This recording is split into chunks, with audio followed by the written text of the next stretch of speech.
If you've been watching this series, you might be asking yourself one big question. Can this actually become a real business? Maybe you're looking for extra income, maybe you're hoping to eventually replace your full-time job, or maybe you're simply wondering if permanent jewelry is worth the investment.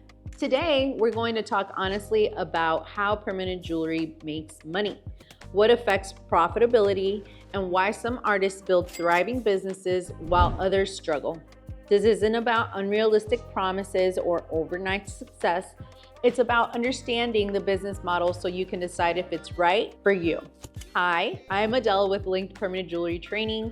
Whether you're looking for a side hustle or exploring a new career path, this channel is here to help you make an informed decision about starting permanent jewelry business. Let's get started. One of the biggest questions we hear is, how much money can I make? But I'd actually encourage you to ask a different question. Instead, ask, how does this business make money? That's a much better place to start. Every business is different. A coffee shop makes money differently than a photographer. A hairstylist has a different business model than a boutique owner. Permanent jewelry is no different. Understanding where revenue comes from is much more valuable than chasing someone else's income number.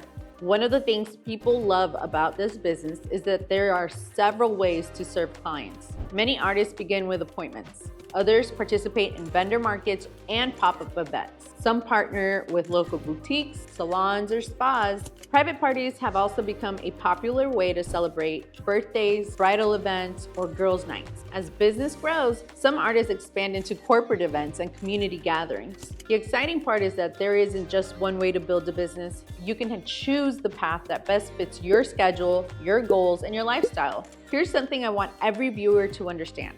Success isn't determined by owning the most expensive equipment. It's not determined by having the biggest social media following, and it's definitely not determined by luck.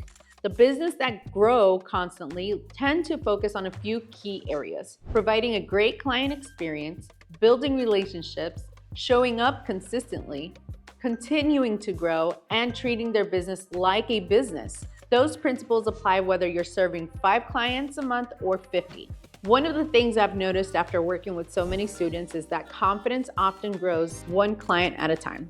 Very few people start out feeling like experts. The students who make progress are usually the ones who stay curious, keep practicing, and continue showing up. Watching that transformation from uncertainty to confidence is one of the most rewarding parts of my job. Let's check in with Emily. When we met her in the last episode, she was looking for a flexible way to earn additional income. Emily didn't expect to replace her job overnight. She started by setting a simple goal. She wanted to build something that could grow over time. Instead of comparing herself to other people online, she focused on learning, gaining experience, and serving each client well. That's the mindset that helps businesses grow. Not chasing someone else's numbers, but building your own path.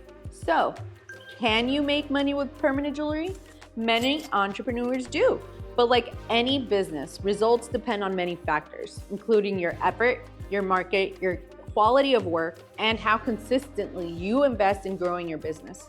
The important thing is that understanding that permanent jewelry isn't about selling bracelets. It's creating experiences, building relationships, and developing a business that reflects your goals. I'd love to hear from you. If you started a business tomorrow, what would your goal be? Would you want to earn a little extra each month, or save for a vacation, create more flexibility for your family, or eventually work for yourself? Share your goal in the comments below. I'd love to know what inspired you to start exploring permanent jewelry. If you found today's video helpful, don't forget to like and subscribe.